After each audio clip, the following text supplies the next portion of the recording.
Maintenant, Madame Valérie Rabault, pour le groupe socialiste et apparenté. Madame la Présidente, vous avez la parole pour 5 minutes.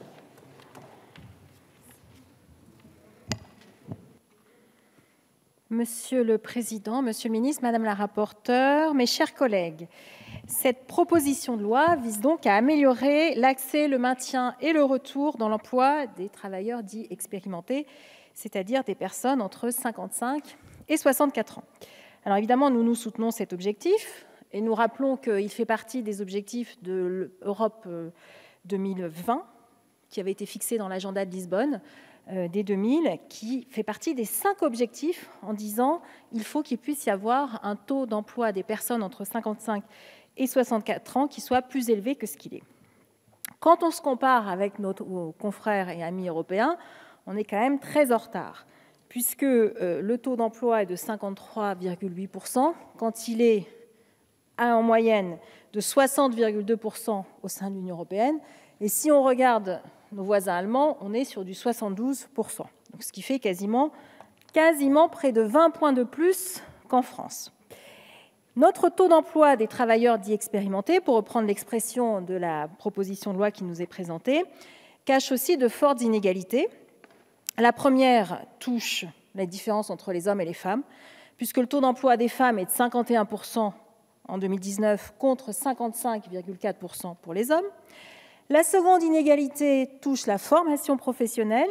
Seuls 35% des 55-64 ans ont suivi au moins une formation sur les 12 derniers mois, alors que ce taux est 2 fois plus élevé pour les autres tranches d'âge. Et enfin, la troisième inégalité concerne la durée d'inscription au chômage pour des actifs expérimentés.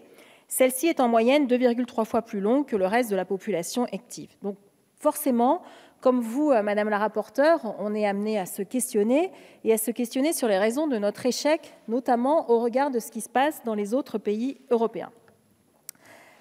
Pour évaluer cette situation, nous avons regardé, et nous pensons que c'est toujours intéressant de constater ce qui se passe chez nos voisins européens. Alors, par exemple, l'équivalent du Pôle emploi belge a développé un programme spécifique, et je crois que vous l'avez mentionné aussi, Madame la rapporteure, de développement des compétences numériques des travailleurs expérimentés, puisqu'on constate que le numérique est souvent un frein. On jongle parfois moins bien que des salariés qui seraient plus jeunes. Pour l'Allemagne, l'Allemagne a eu aussi, avec les partenaires sociaux, entre le gouvernement et les partenaires sociaux, se sont mis d'accord, eux, sur des mesures contraignantes. Et cette fois-ci, il y a un aspect contrainte qui est important et qui ne figure pas peut-être dans la proposition de loi, de contraintes d'adaptation des conditions de travail et de promotion de la santé pour les salariés expérimentés.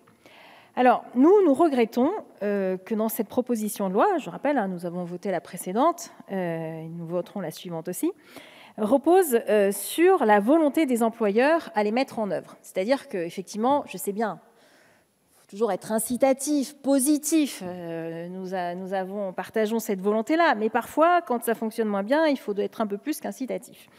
L'article 1er crée un label qui promeut les bonnes pratiques des employeurs en matière d'emploi, vous avez raison, mais sur celles qui ont les mauvaises pratiques, il n'y a rien pour elles, en tout cas pas de sanction. Mais c'est très bien déjà de faire un label.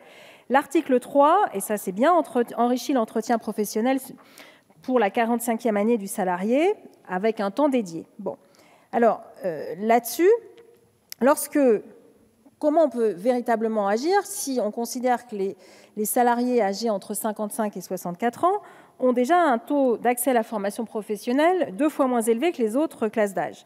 Et sur ce point, nous regrettons que dans le texte, il n'y ait pas plus d'incitation. L'article 4 était intéressant parce qu'il prévoyait d'intégrer dans la convention tripartite entre l'État, l'UNEDIC et Pôle emploi l'enjeu de l'accompagnement spécifique des demandeurs d'emploi de plus de 50 ans.